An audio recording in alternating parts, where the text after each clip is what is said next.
இங்கே Vijaya dance school ஆரம்பித்து இல்லாத ஆட்டம் போட்டுட்டு இருந்தாங்க. பத்தாவதுக்கு மீனாவை சாப்பாடு கொண்டு வர சொல்கிறது என்ன, மற்ற ஸ்டூடெண்ட் முன்னாடி அவமானப்படுத்துறது என்னன்னு சொல்லிட்டு ஓவராக ஆட்டம் போட்டுட்டு இருந்த இந்த விஜயாவுக்கு அதே டான்ஸ் ஸ்கூல் மூலிமா ஆப்பு வந்தது. யாருக்கெல்லாம் பிடிச்சிருக்கோ அவங்களாம் இந்த வீடியோக்கு லைக் பண்ணி தெரிவிங்க. என்னதான் விஜயா முத்துவும் மீனாவும் வெறுத்து ஒதுக்குனாலும் விஜயாவுக்கு ஒரு ஆபத்துன்னு வரும்போது அவங்க 2 பேர் தான் வந்து முன்னாடி நிற்கிறாங்க. இங்கே முத்துவும் மீனாவும் சேர்ந்து தீபன் ரதியோட வீட்டில் பேசி கல்யாணத்துக்கு சம்மதிக்க வச்சிடறாங்க. இங்கே முத்து சொன்ன மாதிரியே பார்த்தீங்கன்னா விஜயாவை இந்த பிரச்சனையிலேருந்து வெளிக்கொண்டு வந்துடுறாரு. இதுக்கப்புறமா அது விஜயா முத்துவும் மீனாவை புரிஞ்சுக்கிட்டு அவங்க மேலே பாசம் கட்ட போகிறாங்களா இல்லை பழையபடி வந்துட்டு வேதாள முருங்கை மரத்தில் ஏற போகுதான்னு சொல்லி தெரியல. இங்கே சந்திரா கிட்ட வந்துட்டு கல்யாணத்துக்கு மாலை வேணும்னு சொல்லி கேட்டிருப்பாங்க. அவங்க இங்கே ரெடி பண்ணிட்டு இருக்கவும் அப்போ அங்கே சத்யா வராரு. என்னடா கிளம்பிட்டியா அப்படின்னு சொல்லவும் ஆமாம்மா டைம் ஆச்சு அப்படின்னு சொல்லவும் சரி சாப்பிட்டியா நீ அப்படின்னு சொல்லி கேட்குறாங்க. நான் சாப்பிட்டேம்மா அப்படின்னு சொல்லி சொல்கிறாரு. சரி என்னம்மா இது கல்யாணத்துக்கு மாலை ஆர்டர் கொடுத்துருக்காங்களா அப்படின்னு சொல்லவும் ஆமாண்டா கொஞ்சம் நேரத்தில் வந்துடுவாங்க அதுதான் கட்டிகிட்டு இருக்கேன் அப்படின்னு சொல்கிறாங்க. சரிம்மா நான் கிளம்புறேன் அப்படின்னு சொல்லவும் சரி பார்த்து போயிட்டு வாடா அப்படின்னு சொல்லி சொல்கிறாங்க. சத்யா அங்கேருந்து கிளம்புனவும் இங்கே சந்திராக்கு பார்த்தீங்கன்னா கால் வருது. அதாவது கல்யாணத்துக்கு மாலை ஆர்டர் பண்ணவங்க தான் கால் பண்ணியிருப்பாங்க. அப்போ சந்திரா இருந்துட்டு மாலையெல்லாம் ரெடியாக தான் இருக்குது வந்து வாங்கிக்கோங்க அப்படின்னு சொல்லவும் இல்லைங்க அது விஷயமா தான் நான் உங்களுக்கு கால் பண்ணோம். இங்கே அவசரமாக வந்துட்டு கோயிலில் கல்யாணம் ஏற்பாடு நடக்குது. அதனால் இப்போதைக்கு வந்து அங்கே யாரும் வந்து வாங்க முடியாது. நீங்களே கொஞ்சம் கொண்டு வந்து இந்த கோயிலில் தரீங்களா அப்படின்னு சொல்லி கேட்குறாங்க. அதை கேட்ட சந்திரா இருந்துட்டு சரி எந்த கோயில்னு சொல்லுங்கள் அப்படிங்கவோ அவங்க அட்ரஸ் அனுப்பி வைக்கிறாங்க. அப்போ சந்திரா இருந்துட்டு பேசாமல் மீனாக்கு ஃபோன் பண்ணி கொண்டு போய் கொடுக்க சொல்லலாமா அப்படின்னு சொல்லி யோசிக்கிறாங்க. வேண்டாம் அவங்க வீட்லேயே வந்துட்டு பெரிய பிரச்சனை போயிட்டு இருக்குதுன்னு சொல்லி சொன்னால் பத்ததுக்கு சம்மந்தி வேற ரொம்ப பயந்து போயிருக்காங்கன்னு சொல்லி சொன்னால் மாப்பிளையும் வந்து மீனா வந்து அவங்க கூட இருக்கணும். சரி அவளை டிஸ்டர்ப் பண்ண வேண்டாம் நம்மளே கொண்டு போய் கொடுத்துடலாம் அப்படின்னு சொல்லிட்டு இங்கே சந்திராவே பார்த்தீங்கன்னா அந்த மாலையெல்லாம் எடுத்துகிட்டு கிளம்புறாங்க. கொஞ்ச நேரத்தில் மீனாவே பார்த்தீங்கன்னா சந்திராக்கு கால் பண்ணுறாங்க. என்னம்மா நல்லா இருக்கியம்மா சத்யா எப்படி இருக்கா அப்படின்னு சொல்லி கேட்கவும் நாங்கள் நல்லா இருக்கோம் மீனா நீ எப்படி இருக்க மாப்பிள்ளை எப்படி இருக்காங்க அப்படின்னு சொல்லி கேட்குறாங்க. நாங்கள் எல்லோரும் நல்லதாம்மா இருக்கோம் அப்படின்னு சொல்லவும் சரிடி அங்கே ஏதோ பிரச்சனை போயிட்டுருக்குன்னு சொன்னால் சரியாயிருச்சா அப்படின்னு சொல்லி கேட்கவும் அதெல்லாம் வந்துட்டு சரியாயிருச்சுமா. சரிம்மா நீ எங்கம்மா போயிட்டுருக்க அப்படின்னு சொல்லவும் இல்லை மீனா பக்கத்தில் ஒரு கல்யாணம் அதுக்கு வந்துட்டு மாலை கேட்டிருந்தாங்க அதை தான் கொண்டு போய் கொடுக்க போகிறேன் அப்படின்னு சொல்லவும் இப்போ மீனா இருந்துட்டு ஏமா என்கிட்ட சொல்லியதை நான் கொண்டு போய் கொடுத்துருப்பேன் நீ எதுக்குமா போய் அலையிற அப்படின்னு சொல்லவும் இல்லை மீனா நானே உனக்கு கூப்பிடலான்ட்டு தான் இருந்தேன். சரி உனக்கு அங்கேயே பிரச்சனையாக இருக்குது சரி எதுக்கு உன்னை வந்துட்டு தொந்தரவு பண்ணணும்னு சொல்லிட்டு தான் நானே போயிட்டுருக்கேன் அப்படின்னு சொல்கிறாங்க. சரிம்மா நீ சத்யா கிட்டையாவது கொடுத்துருக்கலாம்ல அப்படின்னு சொல்லவும் இல்லை மீனா சத்யா கிளம்புனதுக்கப்புறம் தான் அவங்க ஃபோன் பண்ணி சொன்னாங்க.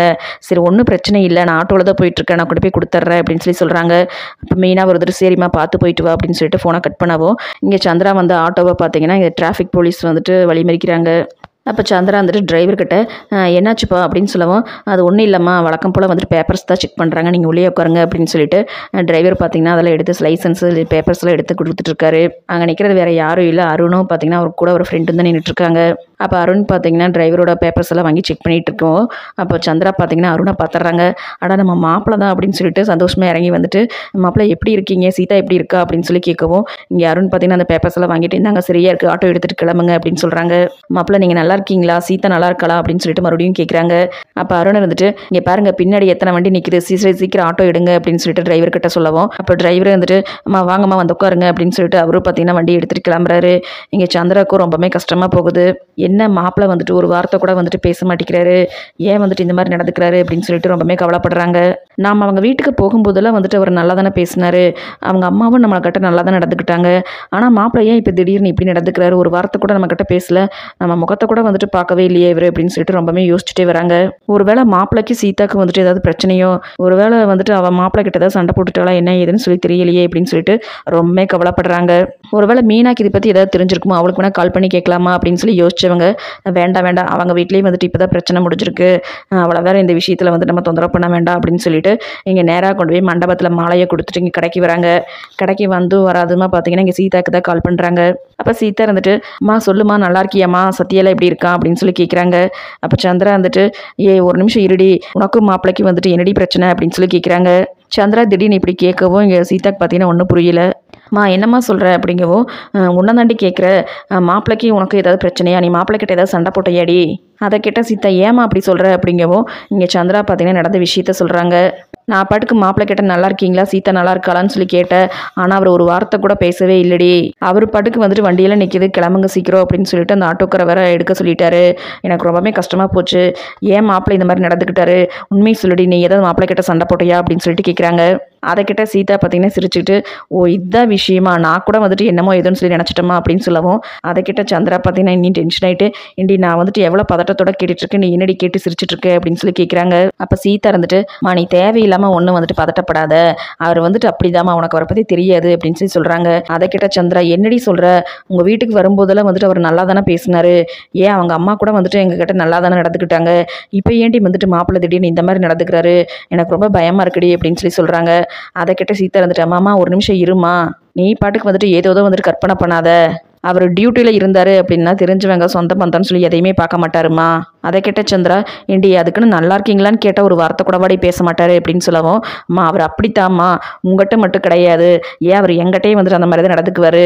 அதை கேட்ட சந்திரா, சும்மா வந்துட்டு பொய் சொல்லாதடி, எனக்கு என்னமோ வந்துட்டு நீ மாப்பிள்ளை கிட்ட ஏதாவது சண்டை போட்டிருப்பேன்னு தான் தோணுது, அந்த கோவத்தில் தான் வந்துட்டு அவர் எங்கிட்ட பேசாமல் இருப்பாரோ அப்படின்னு சொல்லவும், அதை கேட்ட சீதா, அப்படிலாம் ஒன்றும் இல்லைம்மா, இப்போ உன் இடத்துல வந்துட்டு அவரோட அம்மா இருந்ததா கூட அவர் அப்படி தான் நடந்துப்பார், அவர் டியூட்டின்னு வந்து அப்படித்தாம்மா, மற்ற எதையுமே வந்துட்டு கண்டுக்க மாட்டார், டியூட்டியில் ரொம்ப சின்சியராக இருப்பார் அப்படின்னு சொல்லவும், அப்போ சந்திரா வந்துட்டு, சும்மா என்னை சமாதானப்படுத்துறதுக்காக நீ ஏதோ சொல்லாதடி, ஆனால் எனக்கு என்னவோ வந்துட்டு மனசே சரியில்லை அப்படின்னு சொல்லி சொல்கிறாங்க. அப்போ சீதா இருந்துட்டு, நீ சொன்னால் புரிஞ்சுக்கோமா, கல்யாணத்துக்கு முன்னாடி நாங்கள் 2 பேரும் லவ் பண்ணிட்டு இருக்கும்போது நானும் என்னோட ஃப்ரெண்டும் வந்துட்டு ஒரு டைம் பைக்கில் வந்துட்டு இருந்தோம், அப்போ ஒன் வேல வந்துட்டு அவர் தான் வந்துட்டு ஃபைன் போட்டார், அப்போ நான் அவர்கிட்ட எங்கிட்ட கூட ஃபைன் கேட்பீங்களா அப்படின்னு சொல்லி கேட்கவும், அப்போ அவர் மூஞ்சில் அடித்த மாதிரி முதல்ல ஃபைன் கட்டிட்டு இங்கிறது கிளம்புங்க அப்படின்னு சொல்லி சொல்லிட்டாரு. அதுக்கப்புறம் ஃபோன் பண்ணி தான் வந்துட்டு இந்த மாதிரி சொன்னார், நான் டியூட்டியில் இருக்கும்போது வந்துட்டு தெரிஞ்சவங்க அவங்க வேணுங்களா பார்க்க மாட்டேன், அதில் நான் சின்சியராக இருப்பேன், அதில் வந்து நீ தப்பாக எடுத்துக்காதேன்னு சொல்லி சொன்னார். அவர் எப்போவுமே அப்படிதாம்மா, இதெல்லாம் வந்துட்டு நீ ஒரு பெரிய விஷயமா எடுத்துக்காத, கண்டிப்பாக நீ வேணா பாரு, வீட்டுக்கு வந்ததுமே அவரே உனக்கு கால் பண்ணி பேசுவார் அப்படின்னு சொல்லவும், அதை கேட்ட சந்திராக்கு பார்த்தீங்கன்னா ஒரு பக்கம் பதட்டமாகவும் இருக்குது, இன்னொரு பக்கம் சொல்கிறது வந்துட்டு உண்மைதானோ அப்படிங்கிற மாதிரி யோசிக்கிறாங்க.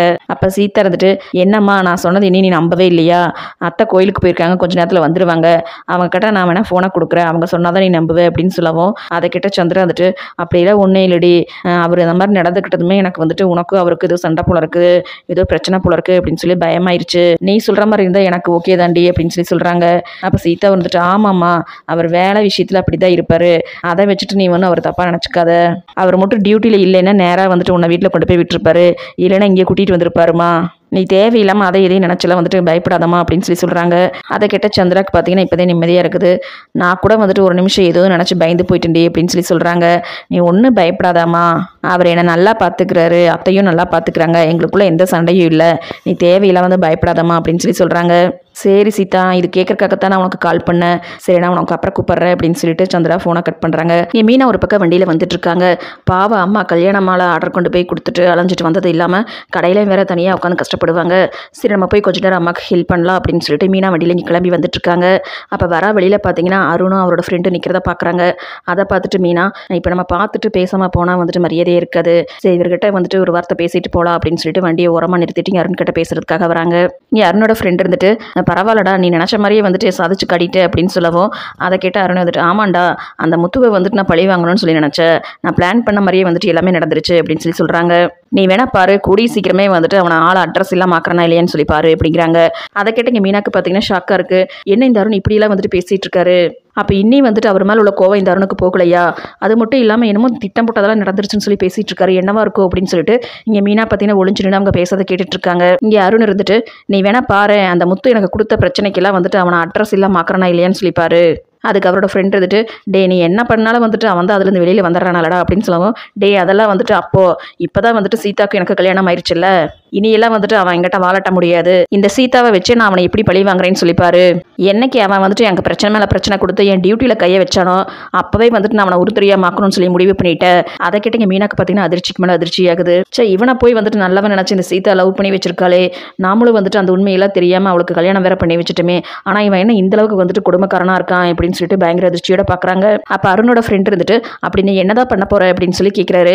அப்போ அருண் இருந்துட்டு, முதல்ல அவனையும் அவன் பொண்டாட்டியும் தாண்டா பிரிக்க போற, அதுலேயே வந்துட்டு அவன் பாதி நடப்பணம் ஆயிடுவான், இவனுக்கு ஏதாவது ஒரு பிரச்சனைனா அவனா குடிக்கத்தானே போவான், இப்படியே வந்துட்டு குடிச்சு முழு நேரம் குடிக்கிறன் ஆயிடுவான், அதுக்கப்புறம் என்ன அவங்க சொந்த வீட்டிலே வந்துட்டு அவனை கழுத்தை பிடிச்சி வெளியில தள்ளத்தா போறாங்க, நீ வேணா பாரு நான் திட்டம் போட்ட மாதிரியே வந்துட்டு அவனுக்கு யாரும் இல்லாத அனாதையா நடு ரோட்ல பைத்தியக்கார மாதிரி அவனை நான் திரிய வைக்கல, என் பேர் அருண் இல்லடா அப்படின்னு சொல்லி சொல்றாரு. அது வரைக்கும் ஒளிஞ்சிருந்த அமைதியை கெடுத்துதுங்க. மீனாக்கு பார்த்தீங்கன்னா கோவத்தலைக்கேறி பயங்கர கோவத்தோட வந்துட்டு அருணோட சட்டையை பிடிக்கிறாங்க. இங்கே மீனாவை எதிர்பார்க்காத அருண் பார்த்தீங்கன்னா பயங்கர அதிர்ச்சியில் நிற்கவும், அப்போ மீனா இருந்துட்டு, ஏண்டா நீ வந்துட்டு இவ்வளோ பொறுக்கியாக இருப்பேன்னு சொல்லி நான் நினைக்கவே இல்லை, நீ எல்லாம் வந்துட்டு நல்லவன் நினச்சி என் தங்கச்சி வந்துட்டு உனக்கு கல்யாணம் பண்ணி வச்சேன் பாரு. அப்போ அருண் இருந்துட்டு, ஏய் முதல்ல சட்டையில் இந்த கையேடு அப்படிங்கவும், சரி வாயை மூடுடா, இந்த மாதிரி வந்துட்டு நல்லவன் வேஷம் போட்டு என் தங்கச்சியோட வாழ்க்கையை வந்துட்டு கெடுத்துட்டு ஏடா அப்படின்னு சொல்லிட்டு இங்கே மீனா பார்த்தீங்கன்னா அருணை போட்டு பலாறு நிறையிறாங்க. அதை பார்த்துட்டு அருணோட ஃப்ரெண்டு பதறிட்டு தடுக்க வரவும், அப்போ மீனா பார்த்தீங்கன்னா இங்கே பாரு உன் மரியாதையை காப்பாற்றிக்கணும்னா அங்கேயே நின்னுரு அப்படின்னு சொல்லிட்டு இங்கே மறுபடியும் அருணை போட்டு பலாறு நிறையிறாங்க. ஏண்டா என் தங்கச்சி ஏமாற்றி கல்யாணம் பண்ணி அவள் வாழ்க்கையை கெடுத்தது மட்டும் இல்லாமல் என்னையும் அவரையும் வந்துட்டு நீ பிரிச்சிருவியா? அது மட்டும் இல்லாமல் அவரை வந்துட்டு யாரும் இல்லாத அனாதையா ரோட்டில் வந்துட்டு பைத்தியக்காரனை அலைய விடுவியா? எவ்வளோ தைரியம் இருந்தால் நீ இந்த மாதிரிலாம் பேசுவிடா அப்படின்னு சொல்லிட்டு இங்கே மீனா பார்த்தீங்கன்னா மறுபடியும் அருணை போட்டு அறையிறாங்க. அப்போ அருண் பார்த்தீங்கன்னா மீனாவை பிடிச்சி தள்ளி விட்டுட்டு, ஆமாண்டே நான் சொன்ன மாதிரி வந்துட்டு உன்னையும் உன் புருஷனையும் பிரித்து அவனை வந்துட்டு அனாதையா பைத்தியக்காரனை ரோட்டில் அலைய வைக்கத்தாண்டி போகிற, அதை வந்துட்டு நீ பார்க்க தாண்டி போகிற அப்படின்னு சொல்கிறாரு. அருண் இப்படி இவ்வளோ திமிரா சொல்கிறத கேட்டுங்க மீனாக்கு பார்த்தீங்கன்னா நீ பயங்கர கோவம் வந்துட்டு, என்னடா சொன்னா நீயே அப்படின்னு சொல்லிட்டு அவங்க உடனே செருப்பை கழட்டி பார்த்தீங்கன்னா அருணை போட்டு சத்துன்னு சாத்துறாங்க. இங்கே மீனா அருணை செருப்பால் அடிக்கவோ அங்கே ரோட்டில் போகிறவங்க எல்லாருமே பார்த்தீங்கன்னா அதை நின்று வேடிக்கை பார்த்துட்டு இருக்காங்க. அதை பார்த்து அருண் இங்கே அப்படியே அவமானப்பட்டு கூனி குறுக்கி நிற்கிறாரு. அருண் பிறன அயோக்கியத்தனத்துக்கெல்லாம் வந்துட்டு மீனா கொடுத்த செருப்படி சரிதான் அப்படின்னு சொல்லிட்டு யாரெல்லாம் நினைக்கிறீங்களோ அவங்களாம் இந்த வீடியோக்கு ஒரு லைக் பண்ணி தெரிவிங்க.